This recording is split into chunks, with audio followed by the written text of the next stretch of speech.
More of this report. The Parliamentary Committee on Education has approved a 529 billion shillings loan for the Ministry of Education to construct schools in several sub-counties. According to the ministry, 116 schools will be constructed, out of which 84 schools will be in non-refugee hosting districts, while 32 new schools in the refugee hosting districts. At least 61 existing schools in the refugee hosting districts will also be expanded. Of the total funding of 150 million, $90 million is a loan and a grant of $60 million from the International Development Association of the World Bank. The committee, chaired by Cuthbert Abigaba, the MP Chibale County, also cleared the Uganda People's Defence Forces Engineering Brigade to construct the schools, but with strict adherence to the law. As the committee considered its reports on Monday, members expressed mixed concerns over the clearance that was given to the Engineering Brigade by President Museveni. According to Busia Municipality MP Geoffrey Macho, the recommendation that the UPDF Engineering Brigade be allowed to construct the schools as long as they follow the law does not hold, saying that other contractors should be considered. And apparently, according to that particular, the Parliament Committee on Education did approve 529 billion Uganda shillings loan for the Ministry of Education to construct schools in several sub-counties. And according to the Ministry of Education, this particular money is to help construct 116 schools in the different regions in Uganda, out of which 84 schools will be in non-refugee hosting communities, while 32 new schools will be in the refugee communities, as others, over 61 schools, will actually be expanded that are actually covering for the refugees in the country. And of course, we do wait, as the government is actually also set to give us real dates on when schools are going to be reopened. We are definitely going to be giving you more in regards to that particular story. Moving on, Uganda has received 1.6 million doses of Pfizer COVID-19 vaccine.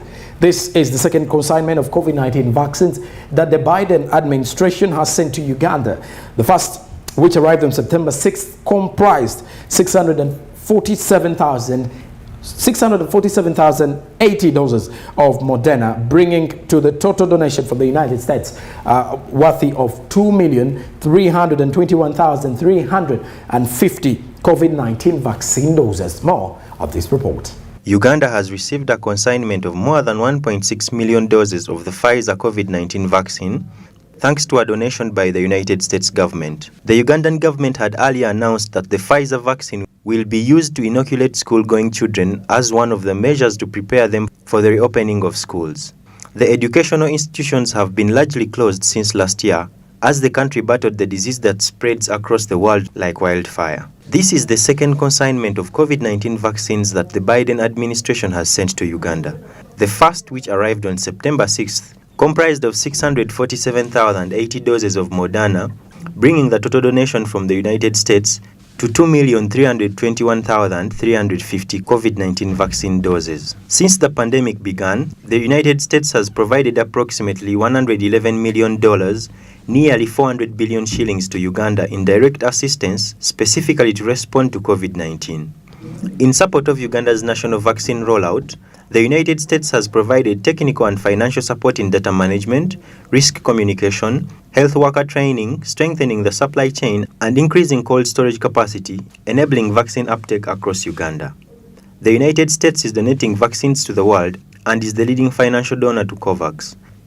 The US government contributed $2 billion to Gavi in March, which supported procurement and delivery of COVID-19 vaccine through COVAX. In July, the US provided an additional $2 billion to Gavi that will help fill the gap in COVAX's vaccine supply. The Right Honorable Prime Minister Robin Adabanya did say in November, Uganda will be actually, by October, Uganda will have 4 million, will actually have vaccines that will be able to vaccinate over 4 million Ugandans. And by November, this very year, over 11 million Ugandans will be able to be vaccinated with the donations that are coming on. The bigger question here is, are we receiving the donations? The bigger question here is, the money that was put aside to actually get these vaccines, is it going to be put into other sectors, or we are still waiting to say that it was used for the donations? I'll leave that to that.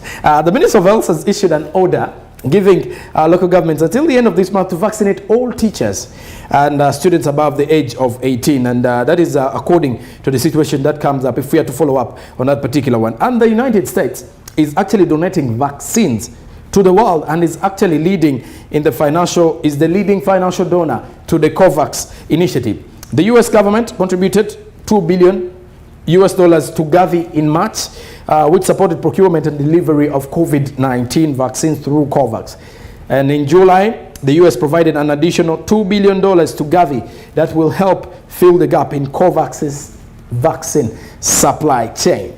Since the pandemic began, just a quick one, the United States has provided approximately $111 million, nearly 400 billion shillings to Uganda in direct assistance specifically to respond to COVID-19. In support of Uganda's national vaccine rollout, the United States has actually provided technical and financial support in data management, risk communication, health worker training, strengthening the supply chain, and increasing cold storage capacity, enabling the vaccine uptake across Uganda. And of course, in the financial year, in the review of the financial year 2021-2022, we shall definitely come here and give you a review of how this money was allocated. Was it mishandled? Still, stick around with Smart 24. We shall definitely be giving you all this in regards to that. Still with the government of Uganda, however, the government has ordered districts to vaccinate teachers by the end of September, according to a circular addressed to the local governments and signed by the Director General of Health Services, Dr. Henry Mwembesa, dated September 17th. Vaccination of the teachers and students in the tertiary institutions 18 and above needs to be carried out with haste, since this will determine when learning institutions can be reopened as more appropriate as a calling of the government to reopen schools. More of this story. The Ministry of Health has issued an order giving local governments until the end of this month to vaccinate all teachers and students above the age of 18. According to a circular addressed to all local governments and signed by the Director General of Health Services, Dr. Henry Mwembesa, dated September 7th, vaccination of teachers and students in tertiary institutions aged 18 and above needs to be carried out with haste, since this will determine when learning institutions can be reopened. The circular comes following a high-level meeting attended by President Yoweri Museveni and officials from the National COVID-19 Task Force. During the meeting, education and health officials presented plans for the possible reopening of schools. Last month, the Health Ministry prioritized the vaccination of teachers by ring-fencing 300,000 Sinovac COVID-19 vaccines to carry out vaccination among this priority group that has been reporting low vaccination uptake since March this year. However, figures from the Health Ministry show that only 237,930 teachers and support staff, representing 43% of the targeted 550,000 people in this group, have received one dose of the vaccine. Only 88,825 teachers have been fully vaccinated. Following the low uptake of the vaccine, Mwembesa is now urging all COVID-19 district task forces to prioritize the vaccination of 18-year-olds and above. According to Mwembesa, the low uptake of the COVID-19 vaccine has been caused by a series of issues, which include long distances to designated vaccination sites. Records from the Health Ministry show that the uptake of the vaccines up-country is still low, despite several efforts set up by the Health Ministry. According to data from the EpiVac information system, 106 districts had vaccinated less than 70% of their targeted audience.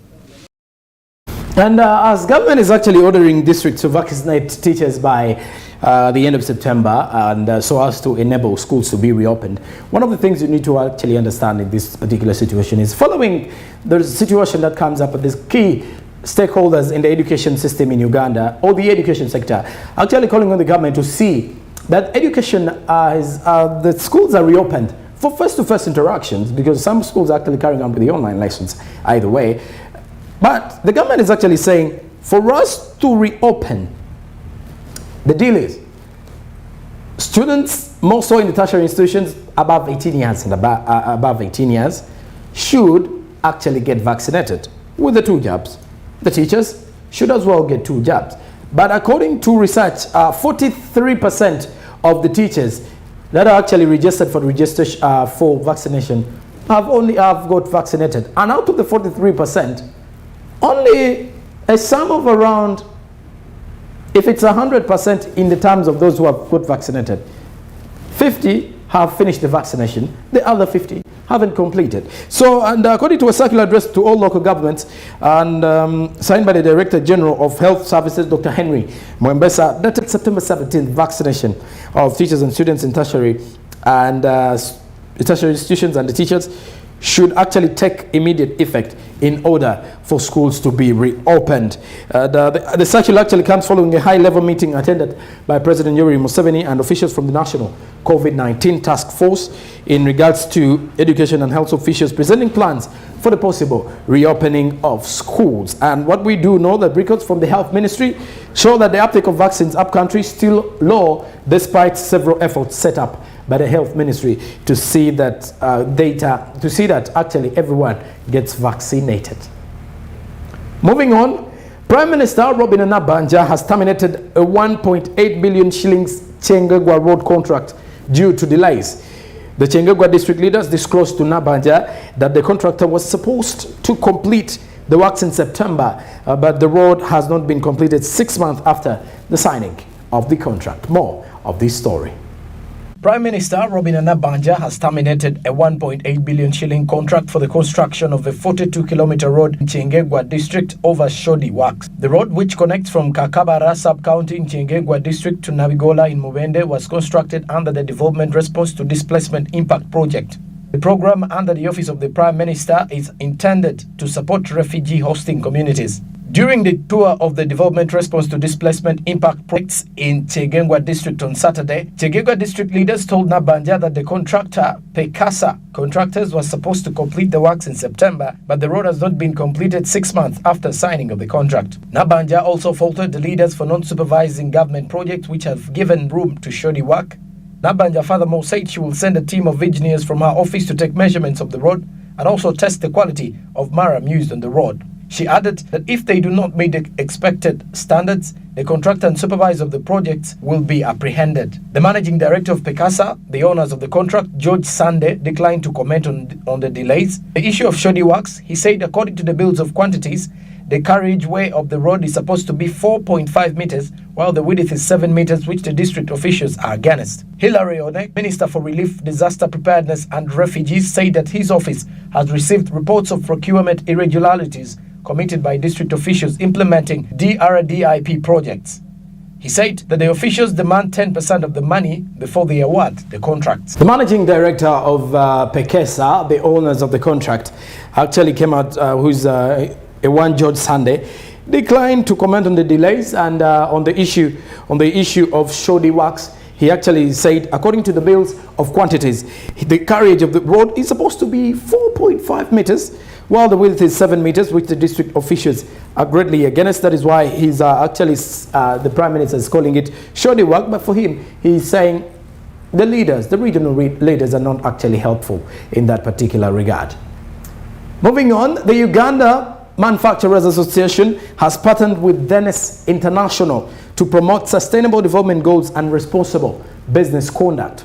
Speaking to Smart 24 TV, Lydia Tusime, the communications officer of the Uganda Manufacturers Association, says that this is aiming at extending knowledge to different manufacturers in Uganda for sustainable manufacturing processes. Pedison Mombere reports. Partnered with Danish Industries, and they're supporting us in this noble cause. And this is the first engagement with our members, part of them, due to COVID-19. And as the UMA, we're going to extend this far beyond just these few members that were here today to ensure that going forward, they look out for initiatives that will ensure business continuity. And this is in regard to the environment in which they work, to ensure that if they're going to introduce new products, how will they ensure that this won't affect the livelihood? For instance, from the fumes that come out of that, the pollution and all that, how are they going to mitigate it? The investments are really high, that's for sure, but the partnerships we've had with like the DI, they're actually willing to link our members to even other companies that have done the same in those other countries that can help us start somewhere and even invest together with them. The Sustainable Development Goals are a global call to action to end poverty, protect the Earth's environment and climate, and ensure that people everywhere can enjoy peace and prosperity. These are the goals the UN is working on in Uganda. On top of that, the Uganda Manufacturers Association has partnered with Danish International to promote sustainable development goals and responsible business conduct. Speaking to Smart 24 TV, Lydia Tusimi, the communications officer at Uganda Manufacturers Association, this partnership is aiming at extending more knowledge to Uganda's manufacturers as well as sustainable manufacturing processes. And this is aimed at extending knowledge to our different manufacturers on how they can implement these initiatives into their businesses. And the idea behind is to ensure that we have sustainable manufacturing going forward. That how will they ensure that their businesses will be able to continue to survive even after them, while looking at the environment and considering other elements that ensure business sustainability. Uganda has a substantial trading potential and opportunities in her domestic, regional and international markets. However, most traders in Uganda, especially the indigenous small and medium-scale entrepreneurs, find it hard to sustain their business, for it is costly. However, Tusimi urged the business fraternity to first appreciate the benefits that comes in the long run. Definitely, it does. And what we are pushing out as the UMA is for companies to first appreciate the benefits, the underlying benefits. The initial costs may be high, but if you looked at the long term, there'll be more benefits for business sustainability, because if you looked at where the world is heading right now, businesses need to be responsible enough for the communities and for the livelihoods in which they live in. We are so much into business ethics, business sustainability, and trying to ensure that we have best practices. This is not only for us as a company to gain from, but it is to ensure that we are protecting the consumer. We are investing money for value, for the good of the country, but as well, if you want to operate with international bodies according to the best acceptable practices of the world, you know very well we have standards, we have ethics, so you need to invest into how best you can promote this.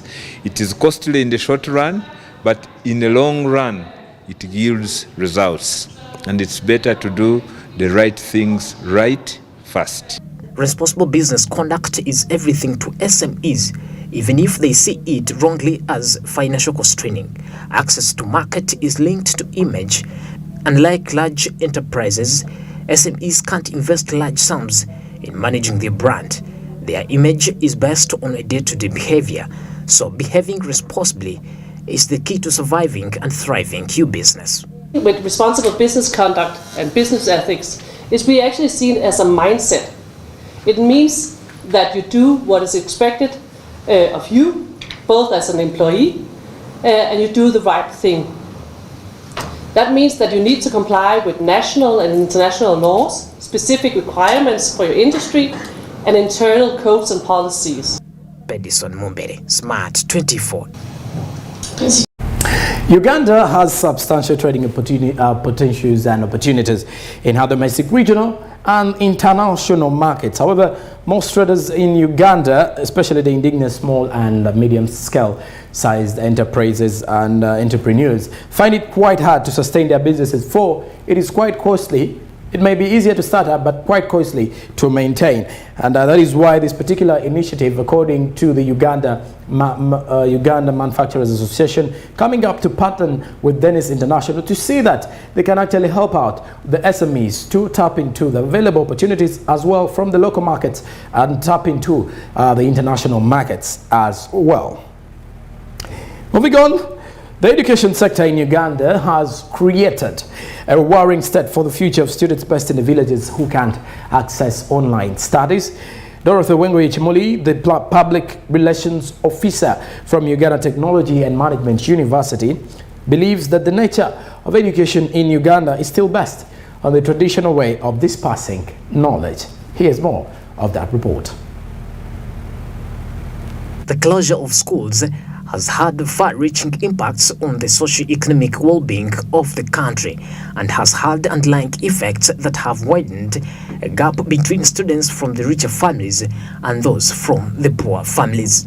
According to Dorothy Chimuli, the expert from the sector of higher education, the nature of education in Uganda is still based on the traditional way of dispersing knowledge because most of the students are still based in the rural areas, which has actually created a gap whereby those from the privileged families are actually getting online facilities at the expense of the poor ones. And most of it is because the majority of our pupils, of our students, are still rural-based.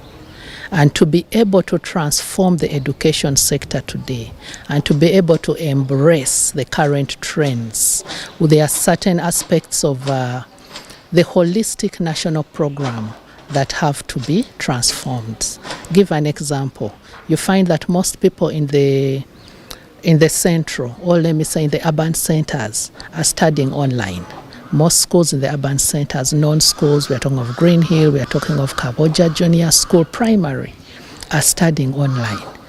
But many pupils and students in the rural area cannot afford these facilities, majorly because the government has a role to play.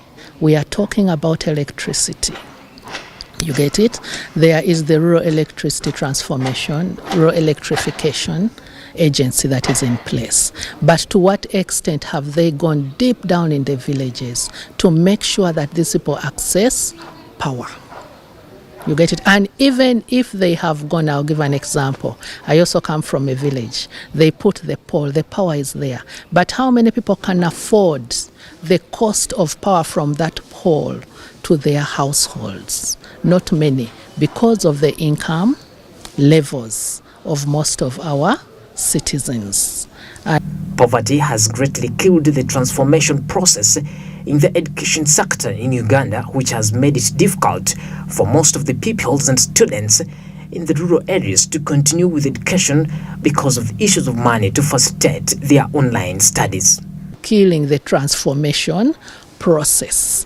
Why? Because COVID has taught us that you don't have to be physically present to move forward, but you must embrace the digital world. You must embrace and engage the digital space. But you find that the majority of the pupils cannot embrace, have even probably not heard about it. And yet they must be involved in this transformation process. So as a country, to be able to redirect the direction, to be able to redirect the education sector, there is so much that's at play that must be addressed to make sure that all citizens are on board. And one of the things that shows that it is lacking, students are studying online in Kampala, isn't it? But when schools open, all that is put aside and say, begin again. Instead of moving forward, they are taking us backwards. And why is that so? Because they do not want to leave the rural behind. We all sit for the same national exams.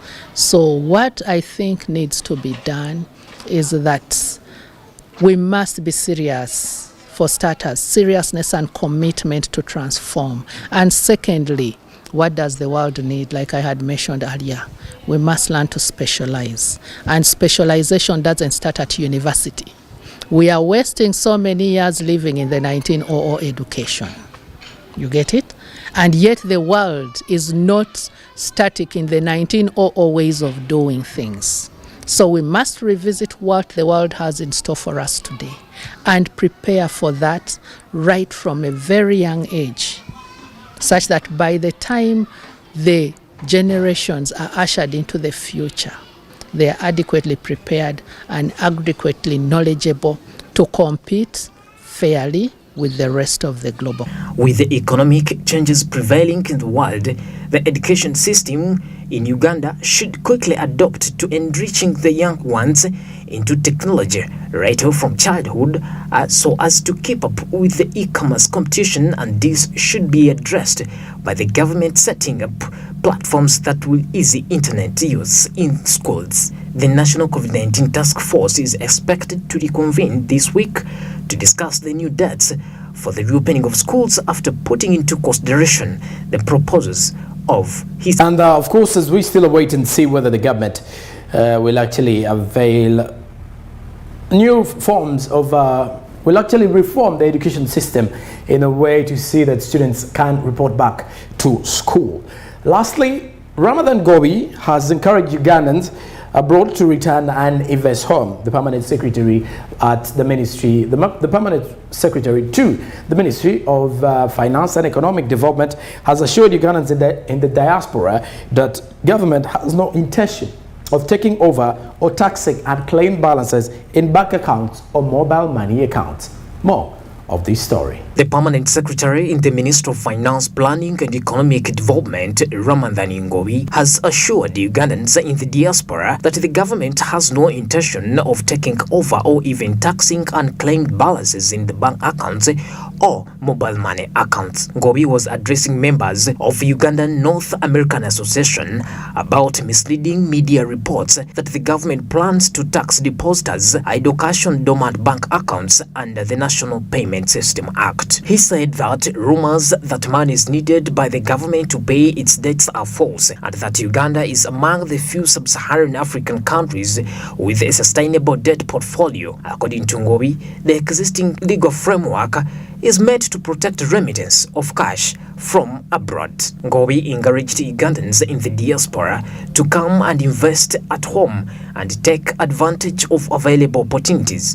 He explained that the legal framework which manages the financial system was designed to protect the money owners. The move has also prompted the Uganda Bankers Association to issue a statement describing the media report as misleading and works contrary to the efforts being made towards driving financial inclusion.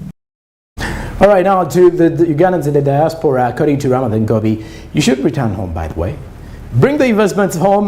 We no longer want to have a lot of investors coming in from the foreign countries to invest in here. It would be better if we also have our own Ugandans who are best abroad investing in Uganda, giving employment opportunities to the Ugandans and, well, improving on the standards of the economy in that particular one, because the development is for the both of us. That brings us to the end of our news hour. Later on, I'm coming back to give you more in regards to, I have an interview coming up in regards to financial technology and what is its impact on Uganda's economy as of now. Keep it SMB.